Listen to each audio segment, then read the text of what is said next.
जी अस्सलाम वालेकुम। Welcome to Pakistan stock नेटिक।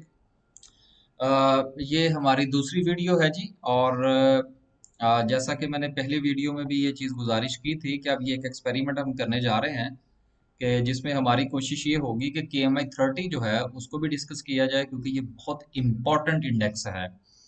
आप यूँ समझ लीजिए कि KSE 100 100 जो ठीक है अपनी जगह पर, वो एक कायम, वो एक बड़ा इंडेक्स है और उसका बड़ा इम्पैक्ट है। लेकिन जो भारी भरकम कंपनीज हैं बहुत ज्यादातर जो है वो KMI 30 में है। और इस KMI इंडेक्स में हमारे लोग जो हैं, दोस्त अहबाब जो हैं, वो ज्यादा काम करना पसंद करते हैं।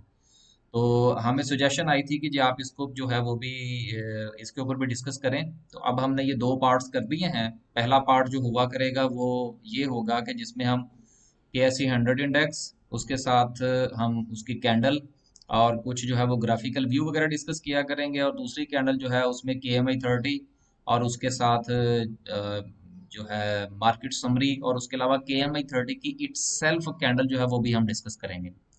तो KSE 100 को भी हम डिस्कस करेंगे, KMI 30 को भी डिस्कस करेंगे, किसी दिन समरी को KSE 100 के साथ डिस्कस कर लेंगे, किसी दिन हम उसको KMI 30 के साथ डिस्कस कर लेंगे। तो ये सिलसिला इस तरह से चलेगा। आपने आगा जो है वो आरा दीजिएगा, फिर इंशाल्लाह इसमें मजीद देख लेंगे। तो चलते हैं जी, और बात जरा थोड़ी सी बढ़ाने की कोशिश करते हैं आगे की तरफ। देखिए KSE 100 में तो ठीक है कि 135 पॉइंट का इजाफा हुआ, लेकिन जब हम KMI 30 की बात करते हैं तो सर आज भी इसमें से 200 पॉइंट निकले हैं। और आपको याद होगा कि KMI 30 की जब हमने बात की थी, मेरा ख्याल है जुमे वाले दिन, तो उस दिन शायद इसमें से 1000 पॉइंट निकले थे। सिर्फ 30 कंपनियों में से 1000 पॉइंट निकले, और आज निकले 200। तो कुल मिला के हो गए 1200 पॉइंट दो ट्रेडिंग सेशंस के अंदर, अ, जो कि काफी ज्यादा सिग्निफिकेंट है। अब अगर आपके पास कुछ शेयर्स ऐसे हैं जो कि KMI 30 इंडेक्स से ताल्लुक रखने वाले हैं, तो मेरा ये ख्याल है कि आपको उनमें से अब एग्जिट करने का कोई फायदा नहीं होगा। अब आप जरा हौसला फरमाइए। हौसला फरमाने से मुराद ये है कि आप जरा अब इंतजार करें। अब पैनिक होके सेल करने की जरूरत नहीं है, आप बल्कि उनके निचले वाले लेवल्स जो हैं वो डिसाइड करें, और वहां पर जाके आप उनको एवरेज आउट करने की कोशिश करें। अगर आपको ज्यादा प्रॉब्लम है किसी शेयर्स के हवाले से, तो आप हमसे भी पूछ सकते हैं। जहां तक हो सकेगा हम आपकी हेल्प कर देंगे बगैर फीस के। आगे चलते हैं। आगे चलते हैं और बात करते हैं जी मार्केट की समरी की, और फिर उसके बाद हम KMI 30 की जो कैंडल स्टिक है उस पर इंशाल्लाह बात करेंगे। आज जो है, अब ये जो है ये ओवरऑल मार्केट का जायजा लेने लगे। आज 125 डिक्लाइन में, 223 एडवांस में रही। अच्छा साइन है। तकरीबन मेरा ख्याल है कि 60-40 से भी ज्यादा का फर्क है। ऑटोमोबाइल असेंबलर्स की बात करें तो घंधारे दोनों भाई चले, अच्छे चले। इंडस मोटर में भी अच्छी रिकवरी देखने को मिली, 50 रुपए की तकरीबन। और साजगार चला गया नीचे। चलें, अच्छी बात है जी। अ, इसके अलावा एटलस होंडा और अलगाजी ट्रैक्टर। अलगाजी ट्रैक्टर जो है ये 355 तक गया है। हमारा ख्याल था कि शायद इससे थोड़ा सा मजीद नीचे जाएगा, क्योंकि हमने कुछ इसके बाइंग के लेवल जो है वो डिस्कस कर रखे हैं ऑलरेडी अपने दोस्तों के साथ। चलें, खैर कोई बात नहीं। अभी मार्केट इधर ही है, मार्केट कहीं नहीं जा रही। ऑटोमोबाइल पार्ट्स में एक बड़ी अच्छी जो है वो मूव देखने को मिली। पैंथर टायर से लेकर तो एटलस बैटरी तक। बैटरियां तो खैर सुबह सुबह ही अपर कैप हो गई थी दोनों की दोनों, 20-20, 27-27 रुपए इजाफे के साथ। लेकिन बाकी जो है वो अच्छी मूव आज देखने को मिली। तो जिनके पास है वो एंजॉय करें जी। केबल्स की बात करें तो हमारा वेव्स आ गया है नीचे। चलें, कोई बात नहीं। देखें वेव्स के हवाले से, वॉल्यूम स्ट्रेंथ देखें आप, इसकी बहुत अच्छी है। मेरा ये ख्याल है कि आपको इसको लॉन्ग टर्म के लिए बाय करना चाहिए। आगे चलते हैं। लेकिन ये भी एक मशवरा है, बाइंग की कॉल नहीं है। ये सिर्फ एक मशवरतन मैंने बात की है कि आपको इसके ऊपर गौर फरमाना चाहिए। सीमेंट सेक्टर जो है वो स्टिल डिप्रेस है। लेकिन आज कुछ थोड़ी सी जो है वो हमें बेहतरी देखने को मिली है। डीजी खान चला गया थोड़ा सा और नीचे। अच्छी बात है, 117 तक हमने इसके दो। अब देखिए, डीजी खान जो है इसमें मेरी तरफ से बाइंग रिकमेंडेड है। अपने दोस्तों को मैंने उनके साथ कुछ लेवल्स डिस्कस किए हैं इसको बाय करने के। इसके अलावा जो है पावर सीमेंट के हवाले से मैंने उनसे बात की है, उनको थोड़ा सा सुजेस्ट किया है कि आप इसमें एंट्री बना सकते हैं। और मेरा ख्याल है शायद एक आध सीमेंट और भी हो। लकी सीमेंट के अंदर देखिए वक्ती तौर पर ये इसके अंदर आपको 3 रुपये 82 पैसे की रिवर्सल जरूर नजर आ रहा है, बाउंस बैक। लेकिन मेरा ये ख्याल है कि 800 रुपये के शेयर के अंदर इस तरह का बाउंस बैक को खास सिग्निफिकेंट नहीं होता। फौजी सीमेंट जो है ये आहिस्ता आहिस्ता नीचे की तरफ सिरक रहा है।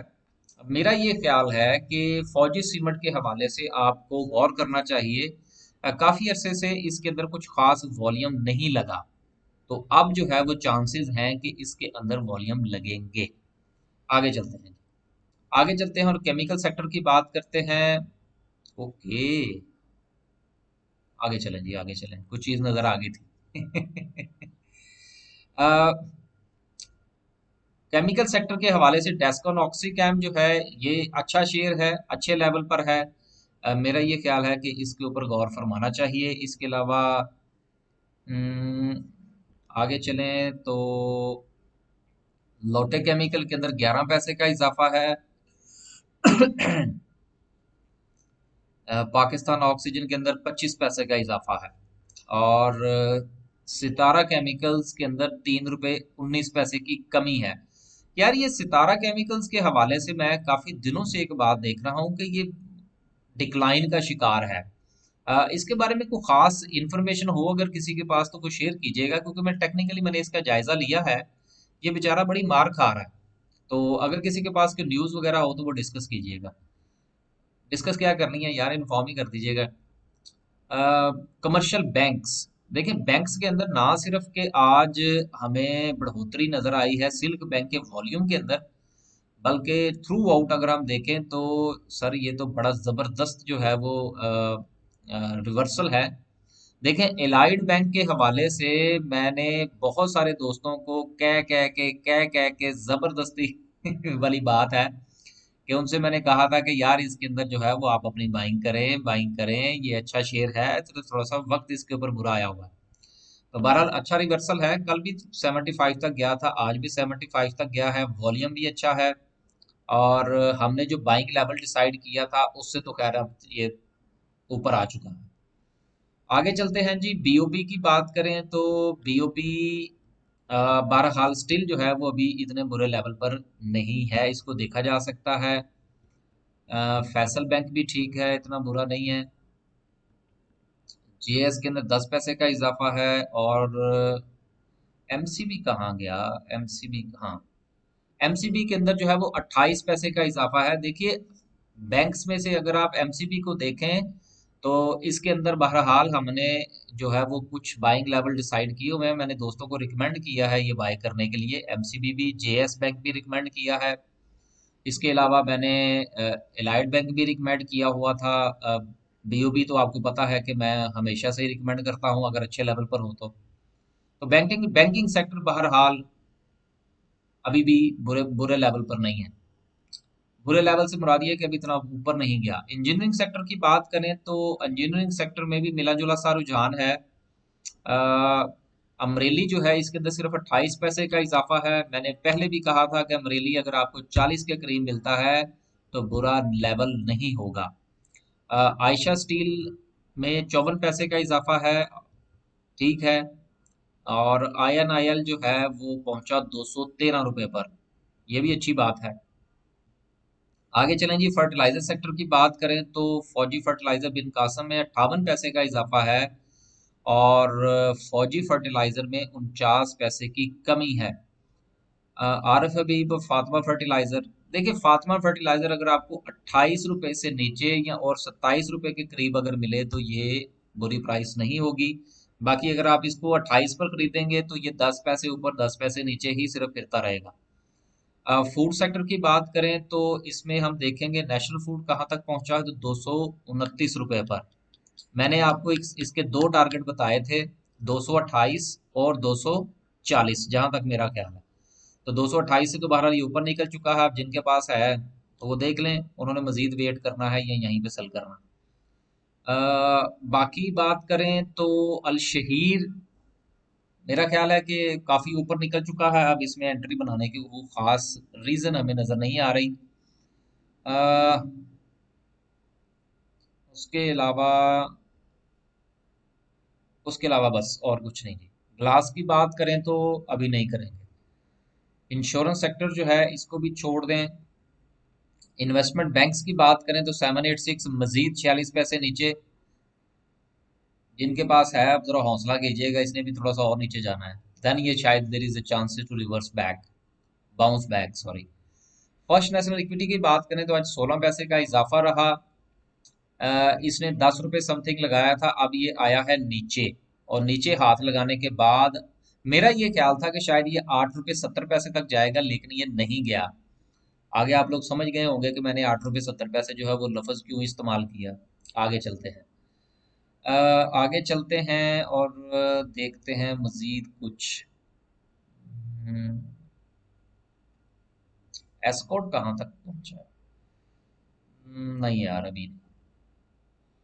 लीजिंग को भी छोड़ें, लेदर को भी छोड़ें। फिल्में शिल्में देख लेते हैं थोड़ी सी। शिफा इंटरनेशनल हॉस्पिटल ने तो कमाल नहीं कर दिया। कल भी इसने जो है वो 200 रुपये से फिर ऊपर चला गया रिवर्स करके। तो बहरहाल अच्छी बात है जी। इसके दो तीन लेवल्स जो हैं वो हमने डिस्कस किए हैं अपने दोस्तों के साथ। तो हम तो बहरहाल इसकी बाइंग रिकमेंड करते हैं, लेकिन लेवल्स पर, लेवल्स के अलावा नहीं। मुदारबस भी छोड़ दें। ऑयल एंड गैस एक्सप्लोरेशन की बात करें तो आज भी इनको मार पड़ी है। और मेरा ये ख्याल है कि अब इनकी दोबारा से बाइंग की तैयारी करनी चाहिए।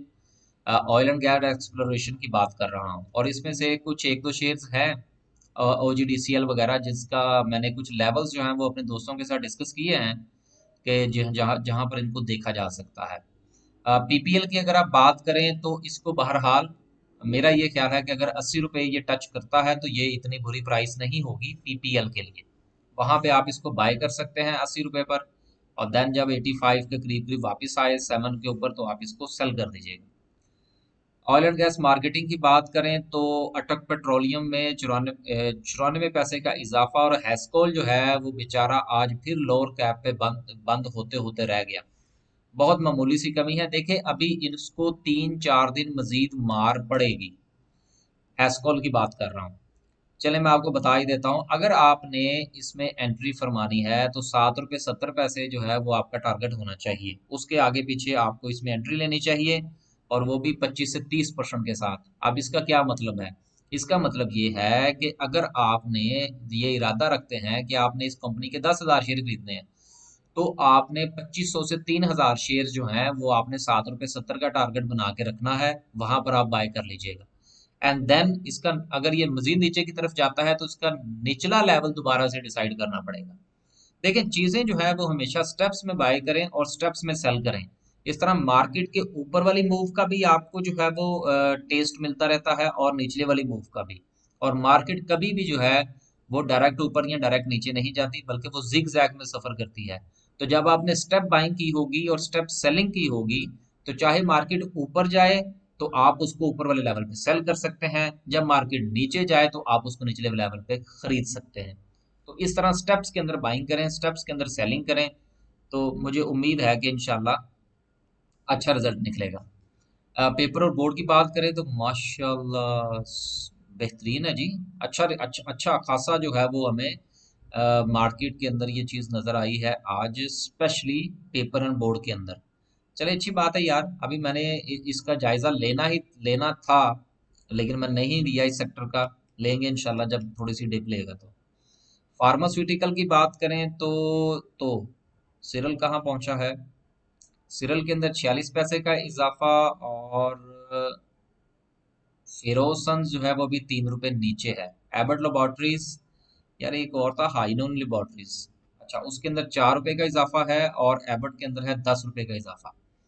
यार देखिए ये जो आपकी फार्मास्यूटिकल्स की कंपनीज हैं, इनको जब भी आपने बाय करना है, कोशिश आपने ये करनी है कि आप एंट्री उस वक्त फरमाइए जब आपको ये बहुत ही फेयर प्राइस के ऊपर मिल रहे हो।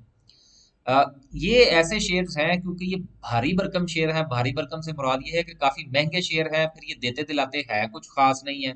डिविडेंड जरूर मिलता है। अब देखिए अगर शेयर जो है वो 400 रुपये का शेयर है और वो अगर 10% का या 20% का या 30% का डिविडेंड देता है तो वो सर जी वारा नहीं खाता। वारा समझते हैं ना। अब देखें 10 रुपए का शेयर है, 8 रुपए का शेयर है पंजाब बैंक का, वो सर आपको 1 रुपए का डिविडेंड दे रहा है। अगर आप उसको उसका अंदाजा लगाइए कि वो अगर 100 रुपए के 10 शेयर आए तो वो कितना डिविडेंड बनता है। तो इसलिए जब आपने डिविडेंड पॉइंट ऑफ व्यू से भी देखना है और इसकी कैलकुलेशन करनी है तो कोशिश ये करें कि जो आपके फार्मा के शेयर्स हैं इनको जितने लेवल पर बाय, जितने लोअर लेवल पर बाय करें उतना आपके लिए बेहतर होगा। आगे चलें जी, पावर डिस्ट्रीब्यूशन। देखें ये अभी भी जो है वो शिकार है बेचारा, डिप्रेस है। इसमें के इलेक्ट्रिक कहाँ तक पहुंचा है, 4 रुपये 13 पैसे पे। और कैपको कहाँ पहुंचा, ठीक है। निषाद पावर में आज रहा 63 पैसे का इजाफा। तो चलें अच्छी बात है यार, हमने ये रिकमेंड किया होगा दोस्तों को बाय करने के लिए, तो अच्छी बात है। सैफ पावर कहाँ पे बंद हुआ आज ये देखना बड़ा जरूरी है। 17 रुपए पर महंगा है, नीचे आएगा तो फिर इंशाल्लाह इसको देखेंगे।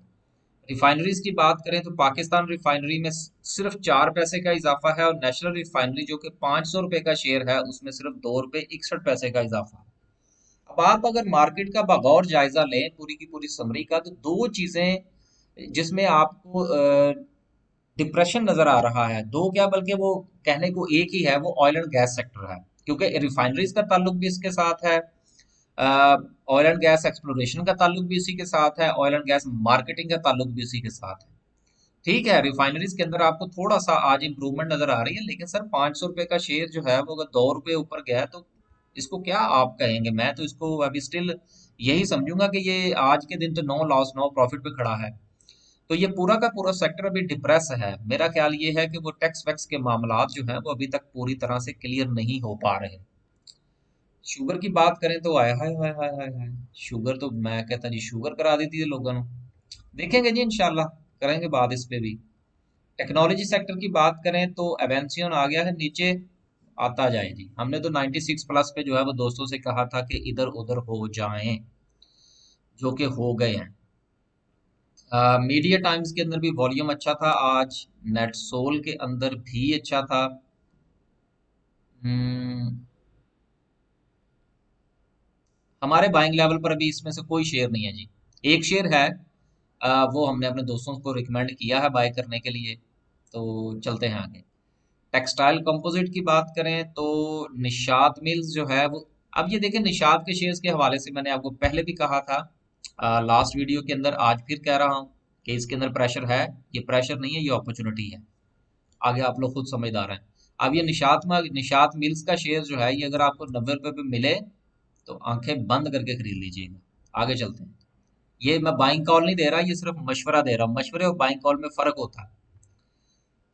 स्पिनिंग को भी छोड़ें जी, और वीविंग को भी छोड़ दें, टोबैको को भी छोड़ दें। ट्रांसपोर्ट की बात करें तो पाकिस्तान इंटरनेशनल एयरलाइन 15 पैसे का इजाफा और इंटरनेशनल कंटेनर टर्मिनल में 19 पैसे का इजाफा।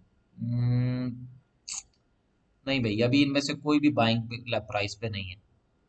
बस जी ये सिर्फ इतना ही है। चलते हैं जी आगे और देखते हैं आज की कैंडल जो कि KMI 30 के है।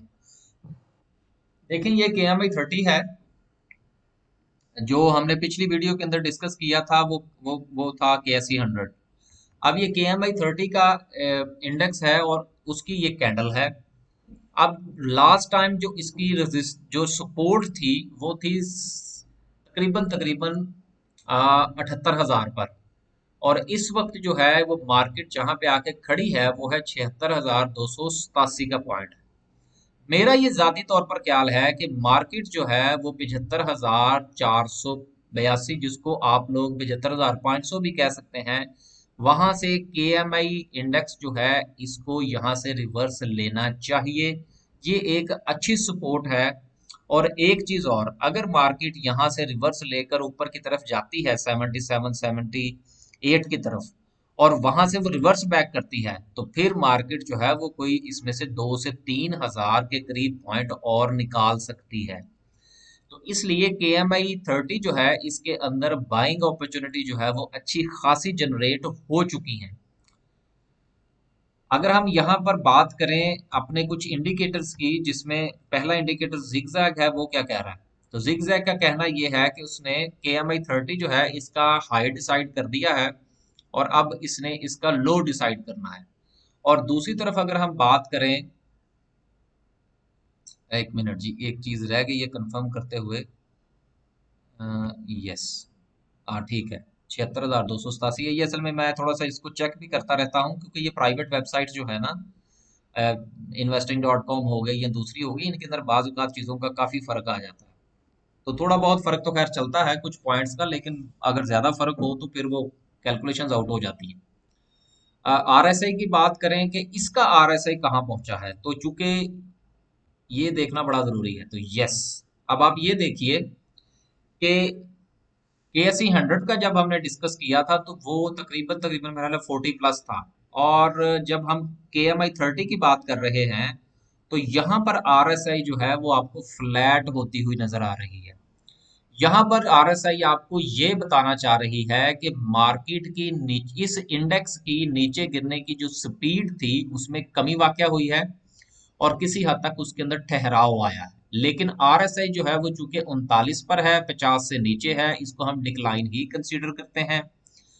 और अगर इसके अंदर में से इसमें से अगर कुछ 10 या 8 पॉइंट्स और निकल जाते हैं, तो देन इसको RSI की जुबान में कहा जाता है कि चीजें जो है वो ओवर सोल्ड हो चुकी हैं।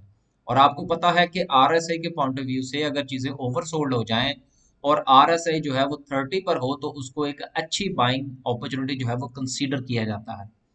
यहाँ पर मैं एक बात जो है वो आपके गोशो गुजार करता चलूं कि मैं RSI पॉइंट ऑफ व्यू से, ये डिस्क्लेमर ही समझ लें आप, ये सिर्फ मैंने RSI के इंडिकेटर को एक्सप्लेन किया है, लेकिन मैं किसी भी हवाले से RSI की ये जो बात है कि RSI 30 पर हो तो आप खरीद लें, मैं इसको फॉलो नहीं करता। मैं इसको देखता जरूर हूं, लेकिन मैं इसको फॉलो नहीं करता, इसकी बेस पर डिसीजंस नहीं करता। मेरे डिसीजन के अंदर इसका किरदार 2 या 4 या 5% से ज्यादा नहीं होता। बस जी, आज के लिए सिर्फ इतना ही। आ, ये कुछ तरीकाकार पसंद आए तब भी बताइएगा, ना पसंद आए तब भी बताइएगा। आपका अपना चैनल है, बताते रहेंगे, हम करते रहेंगे, चेंज करते रहेंगे इंशाल्लाह। तो बाकी जल्द ही जो है वो इंशाल्लाह ऑनलाइन जो है वो, हम ऑनलाइन तो नहीं कहना चाहिए, वीडियोस का सिलसिला शुरू करेंगे ट्रेडिंग के हवाले से, और कुछ चार्ट जो है वो कुछ कंपनीज के दोबारा से डिस्कस करना इंशाल्लाह शुरू करेंगे। और उसमें एक कंपनी का चार्ट, उसका पूरा फंडामेंटल और टेक्निकल एनालिसिस भी इंशाल्लाह किया करेंगे। काफ़ी चीज़ें इंशाल्लाह आपको आने वाले दिनों में जो है वो नज़र आएंगी। बस जी, आज के लिए सिर्फ इतना ही। अल्लाह हाफिज़।